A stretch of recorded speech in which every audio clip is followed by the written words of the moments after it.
Hi, Laura from Gold Star Work here. Today I am going to do an art talk, and I'm going to do an art talk on why you need to paint. I'm going to have to stop because my dad's just started up the chainsaw outside my window, so I'm going to have to get back. And why I'm going to do a voiceover for this one, and while I'm doing it I'm going to be doing this little practice painting. So if you would like to see me do this practice painting and find out why you need to paint, then just keep on watching. So let's get started on an art chat, why I do this painting of a wave, or a practice of a wave anyway. So why do you need to paint? And you might be thinking, I didn't know that I did. Well, you do, and this is why. Because although if you're a good painter, it's considered a gift, but it's not a gift. It's all about practice, hundreds and hundreds of hours of practice. You can learn it. It's not just something that comes naturally, it's a skill. And you get more confident and skilled the more you practice. The real world benefits of painting are not always obvious. It's not only a skill that you can acquire once you put in the time and effort, but it's also a process that's fun and can have incredible positive effects on your life. In these stressful times, there's been a lot of talk about mindfulness, or in painting we sometimes call it being in the flow state. It's when you can really engage in an activity, and painting lets you do that. Hours can feel like minutes. You're highly focused and you have a sense of timelessness while you're painting. And in this stressed out world, painting can give you a break from the world. All your thoughts and worries fade and you shut down negative thoughts. People who practice mindfulness or in a flow state more often have higher self-esteem. It releases dopamine. It's the happy hormone. And you don't even have to be good at painting for all that to work for you. You just need to do it. And painting changes how you see the world and how you remember it. When you're painting from life, if you set up a still life or you go outside and paint from the outside world, you're looking really closely and in detail at the object in front of you.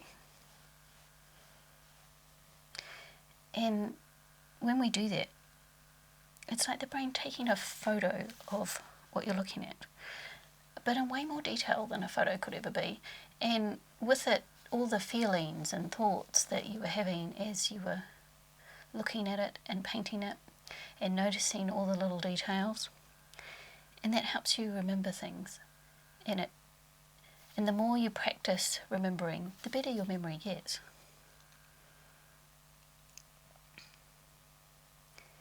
And it changes how you look at the world.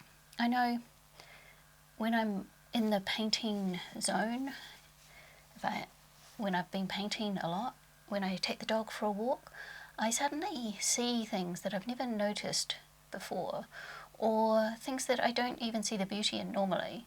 Suddenly I get ideas for painting from it, like a muddy puddle which I turned into a reflective pool with the autumn leaves reflecting and the trees reflecting in it. Whereas normally I just walk past a muddy puddle and not notice it. So you notice things around you a lot more. And I think of things differently when I look at them.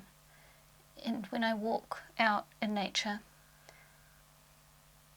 I'm looking at all the details and thinking of what I could create with what I'm looking at.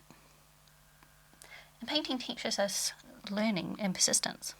Painting is hard. I'm not going to lie. It's not easy. It's easy to throw some paint on a canvas, but to be happy and satisfied with what you're doing, it's not easy. But it's also never ending, which is a good thing, because you'll always find new things to learn about painting. You'll never get to the point where you know everything there is to know. There'll always be something you can learn to push yourself onto the next level. So it teaches us how we can learn. And it teaches us that practice and persistence pays off. And at the end of it all, you have a tangible product that you can look back on and say, oh, I created that, and you can see how you've improved over time. You're never too old to paint. It doesn't matter how old you are. As long as you can still hold a paintbrush, you can paint.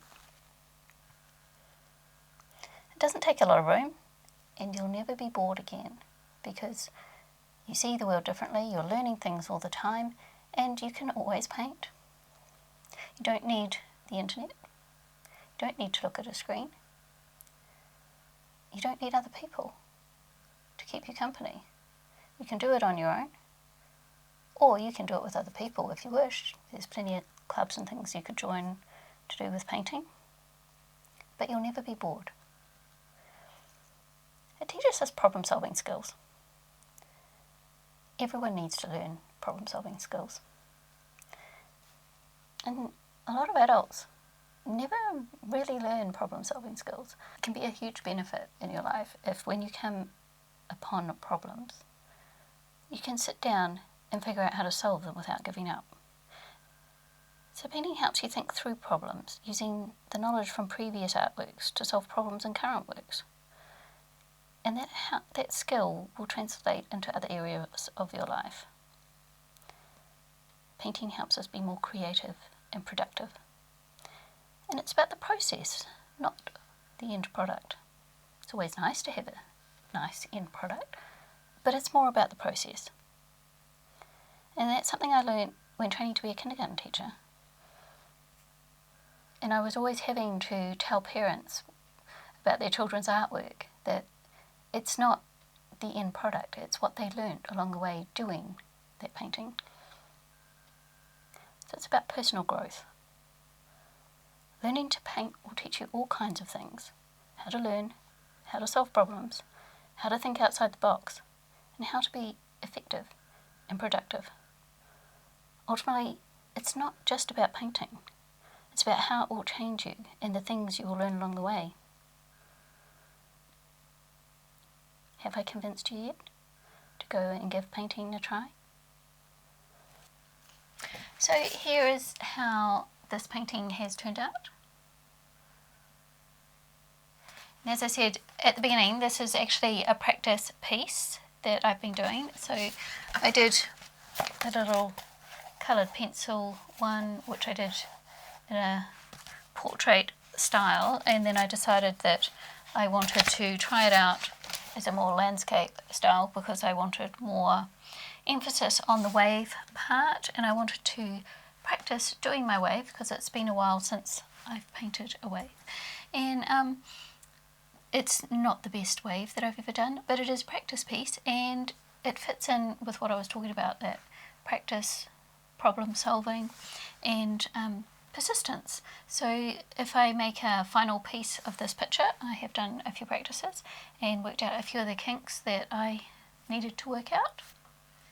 So have I convinced you that you need to paint? Leave a comment down below and tell me what you think. So thanks for watching everyone, and I'll see you next time. Bye!